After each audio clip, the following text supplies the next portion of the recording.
আসসালামু আলাইকুম। সবাইকে আন্তরিক এবং শুভেচ্ছা জানাচ্ছি। আজকে কিছু কথা বলবো আমাদের বন্ধু রাষ্ট্রকে নিয়ে, সে আগরতলা নিয়ে। আমাদের বন্ধু রাষ্ট্রের আমাদের বন্ধুরা তারা গতকালকে 2রা ডিসেম্বর 2024 আগরতলায় অবস্থিত বাংলাদেশ দূতাবাসে অতর্কিতভাবে জঙ্গি স্টাইলে তারা হামলা চালায়। এটা আসলে আমাদের জন্য অনেক দুঃখজনক, তাদের জন্য কতটুকু কি জানি না। আমি একটা জিনিস অনুধাবন করতে পারছি যে আমাদের রাজনৈতিক অঙ্গনে একটা কথার প্রচলন আছে, এটা হচ্ছে ভারত প্রীতি, পাকিস্তান প্রীতি, অমুক প্রীতি। কিন্তু বিগত এত বছর যাবৎ শুধু প্রীতির কথা শুনে গেছি, এই ভারত প্রীতি বা পাকিস্তান প্রীতির কোনো কার্যকর পদক্ষেপ দেখিনি। কিন্তু গত কয়েকদিন যাবৎ এটা দেখতেছি, বিশেষ করে গত 4 মাস যাবৎ। আসলেই কারা কোন প্রীতি বা কারা কার এজেন্ডা বাস্তবায়ন করার জন্য বাংলাদেশে রাজনীতি করে, তার একটা সুষ্ঠু বহিঃপ্রকাশ গত 3 মাসে আমরা পরিলক্ষিত করছি। ভারতে বসে বাংলাদেশের বিপক্ষে, বাংলাদেশের পতাকার বিপক্ষে যেভাবে উগ্রতা দেখানো হচ্ছে, তা বাংলাদেশে যদি করা হতো তাহলে মনে হয় না বাংলাদেশে যারা সুশীল ছিল, তারা সুশীল আছে, যারা বর্তমানে বিভিন্ন মতাদর্শের হতে পারে, তারাও বিরোধিতা করতো যে আমাদের বন্ধু রাষ্ট্র নিয়ে আমরা এরকম আচরণ করতে পারি না। ভারত কিছুদিন আগে সংবাদ প্রচার করছিল পাকিস্তান থেকে বাংলাদেশে 71-এর পর প্রথম পাকিস্তান থেকে বাংলাদেশে সরাসরি সমুদ্রের মাধ্যমে বাণিজ্য যোগাযোগ শুরু হয়। একটা জাহাজ আসে, ওই জাহাজে পণ্য ভর্তি করা ছিল। তো ভারতের বিভিন্ন মিডিয়ার বক্তব্য ছিল এটাতে মিসাইল আসছে,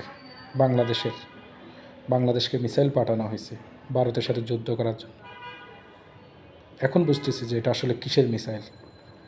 ভারত থেকে, পাকিস্তান থেকে যে পণ্য জাহাজটা বাংলাদেশে আসছে তা আসলে ভারতের জন্য মিসাইল। কারণ ওইখান থেকে যখন বাংলাদেশ অন্য রাষ্ট্রগুলোর সাথে ভারতের অধীন থেকে সরে অন্য রাষ্ট্রগুলোর সাথে যখন ব্যবসা বাণিজ্য একটা সুদূর প্রসারিত করবে, তখন এটা ভারতের জন্য আসলে সবচেয়ে বড় ধাক্কা হিসাবে থাকবে। কারণ বাংলাদেশ এতদিন যাবৎ ভারতের যে পার্শ্ববর্তী রাষ্ট্রগুলো আছে, প্রতিবেশী রাষ্ট্র আছে, তার মাঝে একমাত্র বাংলাদেশই আছে যারা ভারতের আনুগত্য প্রকাশ করত, ভারতকে বন্ধু রাষ্ট্র হিসাবে ভারতের গোলামের মতো আচরণ করত বাংলাদেশ সরকার।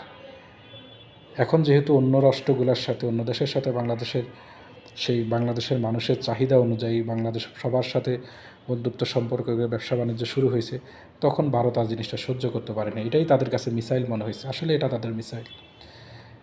তারা ওইখান থেকে তারা উগ্রতা দেখাচ্ছে, তারা মসজিদ ভাঙছে, তারা মুসলমান মারতেছে, তাদের ওইটাতে কোনো সমস্যা নেই। বাংলাদেশে কোথাও এরকম কোনো অপ্রীতিকর ঘটনা ঘটছে না।